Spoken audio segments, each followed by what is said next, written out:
और अब बात करेंगे केंद्रीय मंत्री रविशंकर प्रसाद और उत्तर प्रदेश के मुख्यमंत्री योगी आदित्यनाथ की, जिन्होंने कृषि कानून को लेकर किसानों के समक्ष अपनी बात रखी। दरअसल केंद्र की कृषि कानून के तीन विधेयकों को वापस लेने की मांग लगातार किसान कर रहे हैं और पिछले 20 दिनों से दिल्ली की सीमा पर हजारों की संख्या में किसान आंदोलन कर रहे हैं। सरकार के साथ चल रहा गतिरोध उनका खत्म होने का नाम नहीं ले रहा। वैसे तो किसानों और सरकार के बीच बैठकें तो कई हुई, लेकिन कोई हल, कोई समाधान अब तक नहीं निकला। केंद्र सरकार इस आंदोलन को जल्द से समाप्त करवाकर राहत की सांस लेना चाहती है, तो वहीं सरकार के बचाव में मोदी सरकार के कई नेता मैदान में उतर आए हैं, जो सरकार का पक्ष किसानों के समक्ष रख रहे हैं। इसी कड़ी में केंद्रीय कानून मंत्री रविशंकर प्रसाद और यूपी के मुख्यमंत्री योगी आदित्यनाथ ने विपक्ष पर बड़ा हमला बोलते हुए किसानों के समक्ष कृषि कानून के फायदे गिनाए और सरकार की तरफ से अपनी बात रखी। इस दौरान केंद्रीय मंत्री रविशंकर प्रसाद ने कहा कि किसानों को पूरी आजादी मिलनी चाहिए कि उनकी फसल हिंदुस्तान में कहीं भी जा सके, जिसमें कोई रोक टोक ना हो। उन्होंने किसानों से बातचीत करते हुए कहा कि आपकी फसल पर अलग से मंडी का कोई टैक्स नहीं लगेगा। केंद्रीय मंत्री ने बताया कि इस साल भारत सरकार ने एमएसपी के अंतर्गत 60,000 करोड़ का धान खरीदा है, जिसमें 60% पंजाब से खरीदा गया। रविशंकर प्रसाद ने विपक्ष पर निशाना साधते हुए कहा कि यदि किसानों के आंदोलन की आड़ में भारत को तोड़ने वाले टुकड़े टुकड़े गैंग के पीछे खड़े लोग आंदोलन के कंधे से गोली चलाएंगे तो उनके खिलाफ कानूनी कार्रवाई की जाएगी सख्त तरीके से। इस पर हम कोई समझौता नहीं करेंगे। वहीं यूपी के मुख्यमंत्री योगी आदित्यनाथ ने कहा कि किसानों के कंधों पर बंदूक रखकर भारत की एकता और अखंडता को लगातार चुनौती दी जा रही है। किसान भाइयों के कंधों पर बंदूक रखकर देश की सुरक्षा में सेंध लगाने का काम किया जा रहा है, इसे स्वीकार नहीं किया जा सकता। तो आज नरेंद्र मोदी जी ने कहा कि जब हम बातचीत करने को तैयार हैं, हम कहने को तैयार हैं कि एमएसपी नहीं हटेगी, तो कौन लोग हैं कह रहे हैं कि जब तक ये कानून हटेगा नहीं हम पीछे हटेंगे नहीं। तो हम भी कहना चाहेंगे बड़े आदर के साथ, भारत सरकार किसानों का बहुत सम्मान करती है, नरेंद्र मोदी जी किसानों का बहुत सम्मान करते हैं और देश के किसान भी मोदी जी का बहुत सम्मान करते हैं।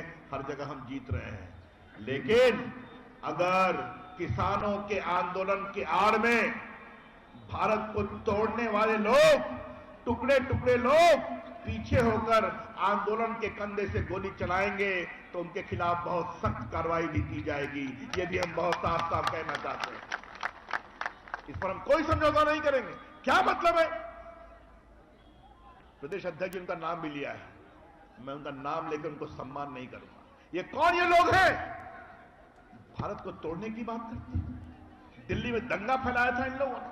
जो यहाँ के आपकी सोच है, उस सोच के साथ हमारे सांसद, हमारे विधायकगण आपके साथ मिलकर के कार्य करेंगे और उस सोच को आगे बढ़ाने के लिए सरकारें आपके साथ जब खड़ी होंगी और द्रुत गति से आगे बढ़ता हुआ दिखाई देगा। और कुछ लोगों को एक गास अच्छा नहीं लगता, वही लोग षड्यंत्र करना चाहते हैं। किसान को सब्सिडी का लाभ कैसे मिल जा रहा है, उनको परेशानी है। किसान के खाते में पैसा कैसे जा रहा है, उन्हें परेशानी इस बात को लेकर के है। भारत के अंदर इतने बड़े देश को मोदी जी कैसे सुरक्षित रख दे रहे हैं, विकास भी हो रहा है, किसानों को लाभ भी मिल रहा है, नौजवानों को भी लाभ मिल रहा है, महिलाओं को भी हर सुविधा से जोड़ा जा रहा है। और दूसरा, सीमाओं की सुरक्षा भी मजबूती के साथ होकर के अगर कभी पाकिस्तान आंख उठा करके देखने का प्रयास करता है तो भारत का बहादुर जवान पाकिस्तान के अंदर घुस करके उसके सभी आतंकी कैंपों को नष्ट करने का काम भी करता है। यही तो मोदी जी का कमाल है। भारत के दुश्मन तो घबरा ही रहे हैं, लेकिन भारत की प्रगति से ईर्ष्या करने वाले, विदेशी जूठन से पलने वाले लोग भी अब षड्यंत्र करने में कोई कोताही नहीं बरत रहे। और भाइयों बहनों, उन्हीं लोगों को यही परेशानी है। याद करिए, कभी स्वर्गीय राजीव गांधी जी ने कहा था, राजीव गांधी जी देश के प्रधानमंत्री रहे, प्रधानमंत्री जब थे तब उन्होंने इस बात पे चिंता व्यक्त की थी कि दिल्ली से 100 रुपया आता है, लेकिन एक किसान और एक मजदूर तक पहुंचते पहुंचते वह केवल 10 रुपये रह जाता है। ये 90 रुपया कौन चट कर जाता है?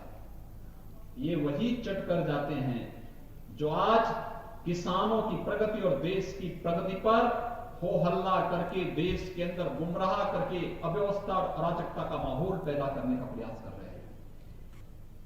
क्योंकि मोदी जी ने तकनीक के साथ जोड़ने का कार्य जो देश को कर दिया, उन्हें परेशानी हो रही है। उन्हें परेशानी इस बात को हो रही है, उनकी परेशानी तब भी सामने आ रही थी जब कश्मीर में धारा 370 समाप्त कर दी गई थी।